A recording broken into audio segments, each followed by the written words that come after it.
ఇలాంటి వాళ్ళకి అన్నం పెట్టండి అన్న. మన కాడ శక్తి ఉన్న కాడికి 10 మందికి పెట్టలేకపోయినా కనీసం ఒక్క రాగిలైనా తీరేంత వరకు పెట్టినా చాలు.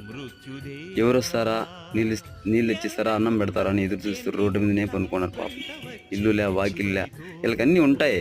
కానీ వీళ్ళకి అన్నీ ఉన్నా కూడా ఒకప్పుడు వీళ్ళకి అవసరం ఉన్నప్పుడు వాళ్ళ ఇంట్లో పెట్టుకొని బాగుని ఉంటారు. వీళ్ళకి ఇంకా అవసరం లేదనుకున్నప్పుడు తీసుకొచ్చి రోడ్ల మీద వదిలేస్తారు. రోడ్ల మీద ఎవరో ఒకరు మనలాంటి వాళ్ళే అయ్యో పాపమని మన చేత అయితే మంచినీళ్ళు అయితే తెచ్చిచ్చు, అన్నమైనా పెట్టచ్చు. ఆ విధంగా మన వాళ్ళకన్నా కూడా ఇట్లా రోడ్డు మీద ఉండే వాళ్ళే మన వాళ్ళు అనుకొని వీళ్ళకి పెట్టడమే మంచిదన్న.